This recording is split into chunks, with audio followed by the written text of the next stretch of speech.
What if I told you 2025 is your year to start over and reinvent yourself? This is finally going to be the year that you achieve all your goals and become the best version of yourself. I am genuinely so excited to tell you guys how to do this because I have accomplished dreams that I never thought I would have achieved, and all of this was in 2024 and early 2025, and I can't wait to share this with you. I have graduated college in 2.5 years. I had a 4.0 GPA. I recently got an offer right after I graduated to be sponsored to play professional tennis and actually work for them as well, and I am in awe. Coming from someone who would always make goals in January and forget them by February, I know exactly how it feels, and I have a system to break this down for you. But let me just warn you here, once you see what you're capable of, you cannot go back to their old way of thinking. First things first, nobody can stop you from achieving your goals but yourself. And I'm talking about don't let your regrets, your missed opportunities, don't let those bring you down. So use this as an opportunity to become better. I don't want any negative thoughts in here, right? This is all about positivity and a brand new start.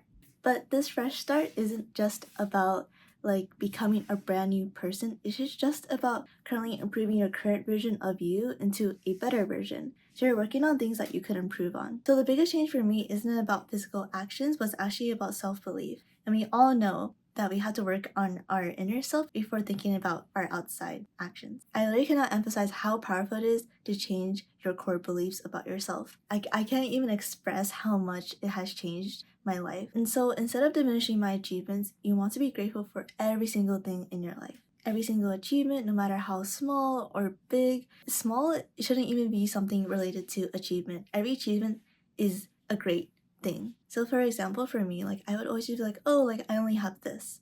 For example, I'd be like, oh, I only have 100 subscribers. But that's 100 people in a room. That is crazy to me.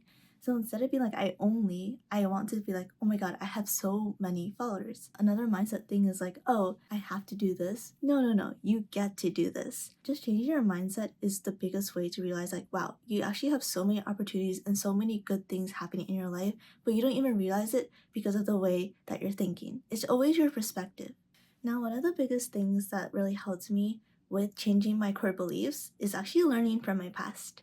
And I don't mean to dig up old, bad memories or whatever, but just acknowledging the fact that, okay, yeah, I did regret doing this and I wish I didn't do this. But I'm not talking about just allowing yourself just as kind of pity party yourself, if that makes sense, self-victimizing yourself. I want you to take accountability, but then build off of that and how you can change in this new year. What can you do right now that can be better for yourself? I basically want you to turn those regrets into a learned opportunity. So for your first homework assignment, I want you to grab a notebook and a pen and answer these two questions. What were your biggest achievements in 2024? And remember what I said about big and small? Everything is big. Everything. What were also your regrets? And I want you to write them down and reflect. What did you do well that you want to bring into this new year? And what did you not do as well that you want to change and improve in this year as well? I'm basically making you self-reflect. And self-reflection is the greatest opportunity to really just sit down and think. Because I feel life always throws us so many curveballs, and there's always so many people's opinions and thoughts, and it just gets all mushed together that it's really hard to hear your own voice. So I feel self-reflection is the greatest way to just listen to yourself and your voice and really ask yourself what do I really need? What do I really want? It basically allows you to actually connect to yourself. And one important key note is just everything you've done has been an achievement. I think you being alive is a simple achievement that you, out of everyone else, is born, and also just you waking up is an achievement, and so on. I think learn to just appreciate every moment. And also, for me, for example, 2024 was a wild ride. I cannot say it was the best year, but I can say it was a year that forced me to grow a lot. I had a lot of mental blocks and drama that I really didn't want, so it was just a lot. Bleh. For example, when I was graduating college, I was just what am I going to do? It was just so lost. I really thought I couldn't pursue my dreams, and I thought that oh, this was it, this was over. And somehow this opportunity just showed up last minute, and now I am living my dreams. Now I'm making 2025 my year with all these conscious choices I'm trying to make that will bring me opportunities. So now we need to build systems and habits and not goals. You always need a system to achieve your goals no matter what. You need a system to achieve your goals. So now I want you to assign one habit to each goal that you have. So for example, right, if I want 1,000 subscribers on my YouTube channel, I want to be like, okay, I'm going to post bi-weekly in a month. Break that goal down by being like, okay, how am I going to plan my ideas? How am I going to execute these ideas? So it's just like a timeline progress. I want you to do this for each and every one of your goals to show that like how are you actually going to achieve that, because if you don't have a system to a goal, it's just not going to work. Also, one more thing, keep your goals limited. I would just say around like 5 to just focus on. You don't want to overwhelm yourself. I want you to think about like how your dream life will look like and what your future self is like as well. Once you imagine that, I want you to just take into consideration like what is my purpose for that year then? You know, is it growth? Is it mindfulness? Is it etc.? And I'm saying this is because if something doesn't align with your intention for that year, then leave it. Don't let that come with you. I'm only saying this is because like if it doesn't align with your intention for that year and it's very misplaced, I feel like you won't have the focus to actually achieve it. So for example, like if my goal is to build a lot of content to help people and inspire people to chase their dreams, then I want to build content around that purpose and build a system to actually help others. Another thing I think is super important is just like it's so easy to be comfortable. I think people hate being uncomfortable. I'm sure you don't either. Like, who likes to be uncomfortable? But uncomfortability is the only way that you'll actually change. Like, you just have to change your perspective about challenges. Like, challenge is an opportunity for you to grow and prove to yourself that you belong there. Like, you literally belong there and you can rise to the opportunity to grow. I was actually listening to a podcast recently when I was walking my dog, and it was this podcast, and it was a guest speaker, and like, she's really, really great at like understanding dopamine and how it affects your brain and everything. It was from the podcast of Diary of the CEO. But anyway, she was talking about how when she was actually going to drive here to this interview podcast, she was actually super nervous. But she thought to herself, what happens if she passed away immediately after this interview?